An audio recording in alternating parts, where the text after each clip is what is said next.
আজকের এই বিশ্লেষণে সবাইকে স্বাগত। আজ আমরা এমন একটা বিষয় নিয়ে কথা বলবো যা আমাদের রোজকার জীবনের সাথে একেবারে আষ্টেপৃষ্ঠে জড়িয়ে আছে। একটা খুব সাধারণ প্রবাদ, কিন্তু এর পেছনে যে কি দুর্দান্ত এক পৌরাণিক রহস্য লুকিয়ে আছে সেটাই আজ আমরা ধাপে ধাপে খুঁজে বের করব। একটু খেয়াল করলেই দেখবেন খুব পুরনো ভাঙাচোরা কোনো জিনিস বা অনেক আগের কোনো ঘটনা বোঝাতে আমরা কথায় কথায় প্রায়ই বলে ফেলি, আরে এ তো সেই মানধাতার আমলের কথা। কিন্তু এই কথাটা বলার সময় কখনো কি মাথায় এসেছে যে এই মানধাতা মানুষটা আসলে কে ছিলেন? সত্যি বলতে এই মানুষটার নামের সাথে জড়িয়ে আছে অদ্ভুত, রোমাঞ্চকর আর একেবারে মাথা ঘুরিয়ে দেয়া একটা পৌরাণিক ইতিহাস। চলুন সেই জটটাই আজ খোলা যাক। তো প্রথম পর্ব, এক গর্ভবতী রাজার উপাখ্যান। আচ্ছা চলুন একেবারে গল্পের শুরুতেই যাওয়া যাক। আর শুরুতে একটা বিশাল চমক আছে। গল্পটা শুরু হচ্ছে এমন একজন রাজাকে নিয়ে যিনি কিনা নিজে গর্ভবতী ছিলেন। হ্যাঁ, ঠিকই শুনছেন, সূর্যবংশের রাজা ইউবানাশ্ব। মজার ব্যাপার হলো রামায়ণের রামও কিন্তু এই একই বংশের রাজা ছিলেন। তো এই ইউবানাশ্ব জীবন একটা বড় আক্ষেপ ছিল, তার কোনো পুত্র সন্তান ছিল না। একজন রাজার উত্তরাধিকারী না থাকাটা তো বেশ চিন্তার বিষয়, তাই না? এই আক্ষেপ মেটাতে তিনি মুনিদের আশ্রমে গিয়ে শুরু করলেন কঠোর যোগ সাধনা। দিনের পর দিন তার এই সাধনা দেখে মুনিরা অবশেষে সন্তুষ্ট হলেন। তারা রাজার পুত্র লাভের আশায় এক বিরাট যজ্ঞ শুরু করলেন। ভোরবেলা থেকে শুরু হয়ে সেই যজ্ঞ চলল একেবারে মধ্যরাত পর্যন্ত। যজ্ঞ শেষে মুনিরা একটা কলসিতে মন্ত্র পড়া জল ভরে বেদিতে রেখে ঘুমাতে গেলেন। প্ল্যানটা ছিল সকালে উঠে এই মন্ত্রপুত জল রাজাশ্রীকে পান করাবেন। কিন্তু রাতে ঘটল এক অদ্ভুত কাণ্ড। মাঝ রাতে রাজা যুবনাশ্বের পড়ল প্রচণ্ড তেষ্টা, আর তিনি ঘুম থেকে উঠে না জেনেই ওই কলসির সবটুকু জল ঢকঢক করে খেয়ে ফেললেন। সকালে উঠে মুনিরা যখন দেখলেন কলসি খালি আর পুরো ঘটনাটা শুনলেন, তখন তারা মুচকি হেসে এক যুগান্তকারী বিধান দিলেন। বললেন, যেহেতু রাজা নিজেই জল খেয়ে ফেলেছেন, তাই সন্তান এখন খোদ রাজার পেট থেকেই হবে। কি অদ্ভুত, তাই না? মুনিদের কথা তো আর ফেলার উপায় নেই।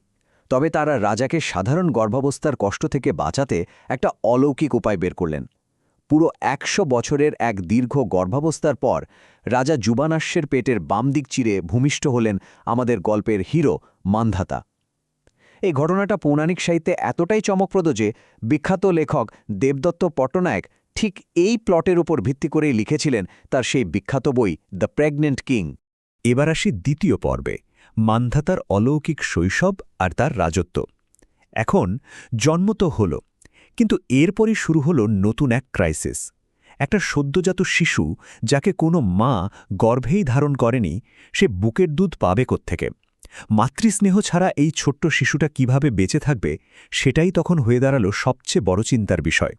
ঠিক এই চরম সংকটময় মুহূর্তে একেবারে ত্রাতার ভূমিকায় হাজির হলেন স্বয়ং দেবরাজ ইন্দ্র। তিনি নিজেই শিশুটিকে বাঁচানোর দায়িত্ব নিলেন।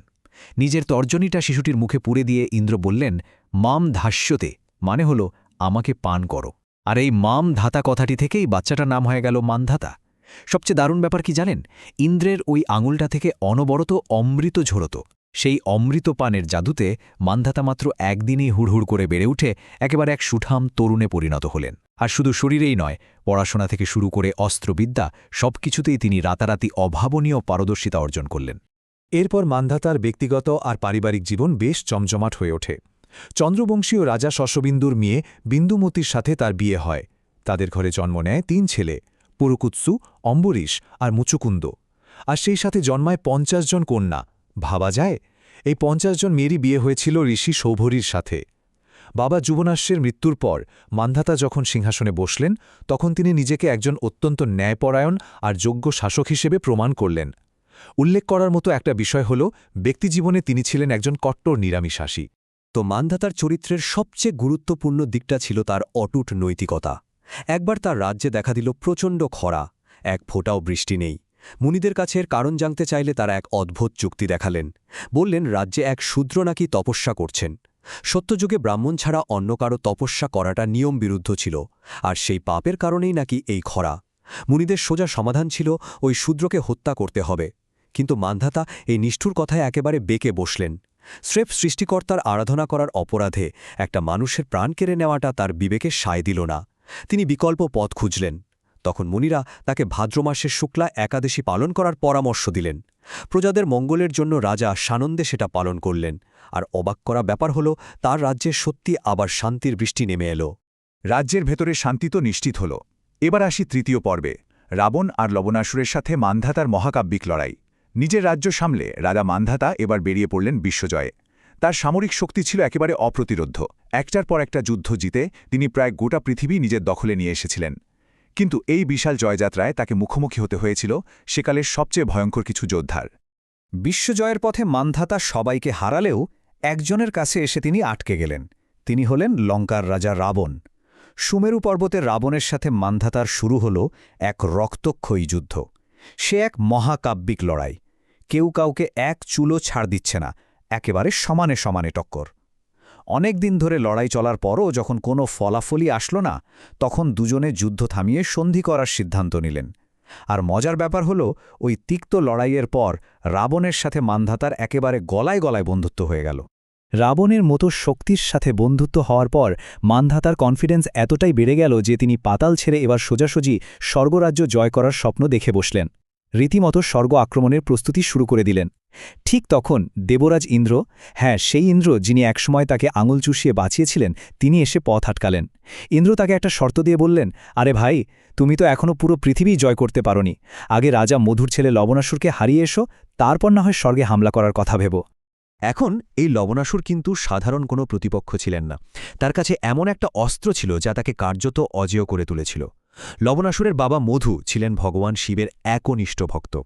শিব তার তপস্যায় খুশি হয়ে তাকে একটা ঐশ্বরিক ত্রিশূল দিয়েছিলেন। এই ত্রিশূলের ক্ষমতা ছিল মারাত্মক। যে কোনো শত্রুকে চোখের পলকে ছাই করে দিয়ে সেটা আবার মালিকের হাতে ফিরে আসত। শিব শুধু মধুকে নয়, তার ছেলে লবণকেও এই শূল ব্যবহারের অধিকার দিয়েছিলেন। শর্ত ছিল একটাই, দেবতা বা ব্রাহ্মণদের বিরোধিতা করলে এর শক্তি নষ্ট হয়ে যাবে। এই ভয়ঙ্কর ত্রিশূলটার কারণেই লবণাসুর ছিলেন এক মূর্তিমান আতঙ্ক। আর ঠিক এই অপরাজেয় শক্তির সামনেই মান্ধাতাকে তার জীবনের সবচেয়ে কঠিন চ্যালেঞ্জের মুখোমুখি হতে হলো। খেয়াল করে দেখুন, যে রাবণকে মান্ধাতা হারাতে পারেননি, সেই রাবণ কিন্তু লবণাসুরের বাবা মধুকে যুদ্ধে হারিয়ে হত্যা করেছিলেন। কিন্তু ভাগ্যের নির্মম পরিহাসে মান্ধাতা যখন লবণাসুরের মুখোমুখি হলেন, তখন তিনি আর টিকতে পারলেন না। লবণাসুরের ওই ঐশ্বরিক ত্রিশূলের এক আঘাতেই বিশ্বজয়ী রাজা মান্ধাতার চূড়ান্ত পরাজয় ঘটে, আর তিনি সেখানেই প্রাণ হারান। পরে অনেককাল পর রামায়ণের যুগে মান্ধাতারই এক বংশধর শত্রুঘ্ন এই লবণাসুরকে হত্যা করে তার পূর্বপুরুষের মৃত্যুর প্রতিশোধ নিয়েছিলেন। তো মান্ধাতার জীবনের এই রোলার কোস্টার গল্প তো আমরা জানলাম। চলে আসছি চতুর্থ পর্বে, যুগচক্র আর মান্ধাতার টাইমলাইন। আমাদের মূল প্রশ্নের উত্তরটা কিন্তু এখনও বাকি। কেন আমরা পুরনো কিছু বোঝাতে মান্ধাতার আমল বলি?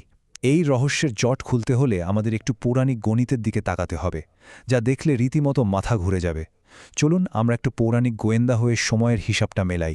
পৌরাণিক শাস্ত্র অনুযায়ী পুরো সময়কালকে 4টে বড় দৈবযুগে ভাগ করা হয়েছে। এর মধ্যে একেবারে শুরুর যুগটা হল সত্যযুগ। এই যুগের একটা বড় বৈশিষ্ট্য ছিল, সে সময় কেউ কোনো পাপ বা অনাচার করলে তার ফল একেবারে সাথে সাথেই হাতে নাতে পেত। ওই যে শূদ্রের তপস্যার কারণে খরা হওয়ার গল্পটা শুনলাম, ঠিক সেরকম। আর আমাদের এই দাপুটে রাজা মান্ধাতা ছিলেন সেই আদি সত্যযুগেরই একজন শাসক। আর এই দৈবযুগগুলোর ব্যাপ্তি শুনলে আপনি চমকে যাবেন। পৃথিবীর হিসেব অনুযায়ী একটা সম্পূর্ণ দৈবযুগের মেয়াদ হল 43,20,000 বছর।